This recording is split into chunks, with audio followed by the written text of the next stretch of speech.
இயேசு கிறிஸ்துவின் போதனையில் பிரிவினை என்ற காரியம் மொழியினாலோ இனத்தினாலோ இருக்கக்கூடாது என்ற நிலையில் நீங்கள் கிறிஸ்தவர்களை தமிழர்கள் என பிரித்து பேசுவதை எப்படி ஏற்பது அப்படின்னு சொல்கிற கேள்வியை நான் ரீசெண்டாக ஃபேஸ் பண்ணேன். கலாத்தியர் 3:28 இனி உங்களிடையே யூதர் என்றும் கிரேக்கர் என்றும் இல்லை, அடிமை என்றும் உரிமை குடிமக்கள் என்றும் இல்லை, ஆண் என்றும் பெண் என்றும் இல்லை, இயேசு கிறிஸ்துவுக்குள் எல்லோரும் ஒன்றானவர்கள் அப்படிங்கிற ஒரு வசனம் இருக்கு. இந்த வசனத்தை மேற்கோள் காட்டி தான் இந்த மாதிரியான கேள்விகள் வருது அப்படின்னு நான் நம்புறேன். ஆனா உண்மையாவே யோசிச்சு பார்த்தோம் அப்படின்னா நாங்களே இந்த வசனத்தின் அடிப்படையில் தான் இயங்கிட்டு இருக்கிறோம். ஒரு மதம் முன்னிறுத்துற ஃபெய்த் பேஸ்ட் யூனிவர்சலிசத்தையும் அரசியல் முன்னிறுத்துற ஒரு பொலிட்டிக்கல் கல்ச்சுரல் நேஷனலிசமையும் நம்ம போட்டு குழப்பிக்க கூடாது அப்படின்னு நினைக்கிறேன். இயேசு கிறிஸ்துவும் அவங்களோட சீடர்களும் பேசினது அந்த காலகட்டத்தில் அந்த நிலத்துக்கும் அந்த மக்களுக்கும் தேவையான அரசியலும் சமூக கருத்துக்களும் தான்.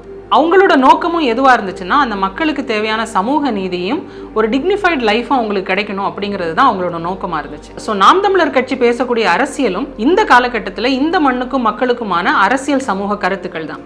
எங்களுடைய நோக்கமும் எல்லா மக்களுக்குமான சமூக நீதியும் டிக்னிஃபைட் லைஃப் தான். ஒரு தேசிய இன அரசியலை பேசும்பொழுது மொழி, இனம், அதோடைய வரலாறு, அதோடைய இயற்கை சார்ந்த அரசியலை பேசாமல் தவிர்க்க முடியாது. கிறிஸ்தவங்கிற மதம் கூட பல நாடுகளுக்கும் பல இனங்களுக்கும் போய் சேரும் பொழுது அந்தந்த இனத்தின் மொழி, அடையாளம், கலாச்சாரம் எல்லாத்தையும் உள்வாங்கிக்கிட்டு தான் அந்த இடத்துல நிலைச்சு நிற்கிது. அதுக்கு ஒரு உதாரணம், முன்னாடி எல்லாம் சர்ச்சஸ்ல லத்தீன் மொழியில தான் வழிபாடுகள் நடந்துட்டு இருந்துச்சு. ஆனா இன்னைக்கு எல்லா தேவாலயங்கள்லையுமே தூய தமிழ்ல வழிபாடுகள் நடக்குது. இதுல இருந்து என்ன தெரியுது அப்படின்னா இந்த மண்ணோட, இனத்தோட, மொழியோட அரசியலை கிறிஸ்தவ மதமும் அக்செப்ட் பண்ணியிருக்கிறது அப்படிங்கிறது தான் உண்மை. நாம் தமிழர் கட்சி எடுக்கக்கூடியது ஒரு ப்ரொடெக்டிவ் ஸ்டான்ஸ், டிஸ்கிரிமினேட்டிவ் ஸ்டான்ஸ் இல்லை. ஸோ இந்த இன விடுதலை அரசியல் அப்படிங்கிறது பிரிவினைவாத அரசியல் இல்லை.